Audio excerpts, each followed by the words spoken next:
Hello friends, welcome back to my channel. और आज हम हिंदी साहित्य से बहुत इंपॉर्टेंट वर्ड लाइनर एमसीक्यूज कर रहे हैं। अगर आपकी वीडियो पसंद आती है तो चैनल को लाइक, चैनल सब्सक्राइब ज़रूर करें। तो चलिए शुरू करते हैं ये वीडियो। एक नार पिया को भानी, तनवा को सगरा ज्यो पानी। यह पंक्ति किस भाषा की है? तो ये ब्रज भाषा की है। अगला देख लेते हैं। एक भारतीय आत्मा किसे कहा जाता है? तो वो माखनलाल चतुर्वेदी को। ऑस्ट्रिक भाषा समूह की भाषाओं को बोलने वाले को क्या कहा जाता है? तो उसे किरात कहते हैं। कटक, टान, कपि, कुंजर, भारी, दूहु, भुंजदंड, तमकी, महिमारी, डोलत, धनरी, सभापद, खसे, चले भाजी, भय, मारुत, ग्रसे।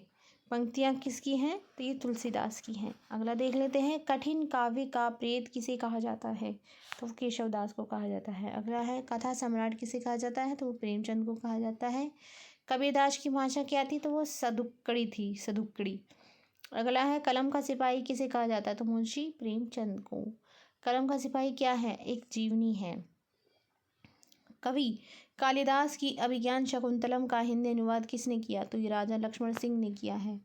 कस्तूरी कुंडल वसे की इसकी आत्मकथा है। तो ये मैत्रेयी पुष्पा की है। अगला देख रहे हैं। कादम्बरी के लेखक कौन है? तो बाणभट्ट है।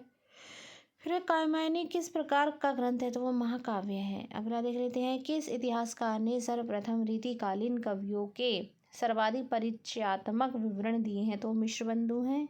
अगला है। किस काल को स्वर्ण काल कहा जाता है? तो भक्ति काल को कहा जाता है। फिर है। किस छायावादी कवि ने संवाद शैली का सर्वाधिक उपयोग किया? तो वह है जयशंकर प्रसाद। अगला है। किस देश में अधिकतम संख्याओं में भाषा बोली जाती है? तो भारत में। अगला है। रामधारी सिंह दिनकर किस रस के कवि माने जाते हैं? तो वीर रस के माने जाते हैं। फिर है। रामधारी सिंह दिनकर को किस रचना के लिए ज्ञानपीठ पुरस्कार मिला? तो उर्वशी के लिए मिला। रीतिकाल का वह कौन सा कवि है जो अपनी मात्र एक कृति से हिंदी साहित्य में अमर हो गया? तो वह बिहारी।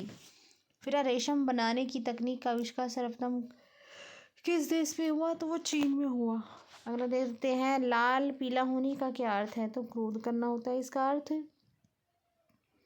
अगला देख लेते हैं। ले चल मुझे भुलावा देकर मेरे नाविक धीरे धीरे। ये पंक्ति किसकी है? तो ये जयशंकर प्रसाद की है।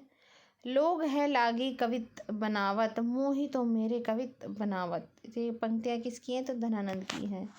फिर देख लेते हैं। वही मनुष्य है जो मनुष्य के लिए मरे के रचयिता कौन है? मैथिली शरण गुप्त। अगला देख लेते हैं। वापसी किस विद्या में रचित है? तो कहानी है। विक्रम संवत का शुभारंभ कब हुआ? तो 57 में हुआ। अगला है। विद्यापति की पदावली की भाषा क्या है? तो वो मैथिली है। वीर गाथा काल के सर्वश्रेष्ठ कवि कौन माने जाते हैं? चंद्रबरदाई माने जाते हैं। फिर है। वीरों का कैसा हो वसंत कविता की रचयिता सुभद्रा कुमारी चौहान है। फिर है। व्यवस्थापिक प्रियता और विद्रोह का विलक्षण संयोग किस प्रयोगवादी कवि ने सबसे अधिक मिलता है? तो अज्ञेय में मिलता है।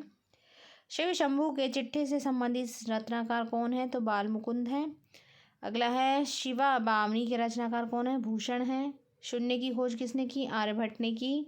अगला देख लेते हैं। शेष कादम्बरी के रचयिता कौन है? तो वो अलका सरावगनी है। अगला देख लेते हैं। श्रद्धा किस कृति की नायिका है? तो वो कामायनी की है। अगला देख लेते हैं। भारत संविधान की 8वीं अनुसूची के अनुसार कितनी भाषाओं को राजभाषा के रूप में संवैधानिक अधिकार दिए गए हैं? तो वो 22 भाषाएं हैं। आज की वीडियो कैसी लगी कमेंट बॉक्स में ज़रूर बताइएगा।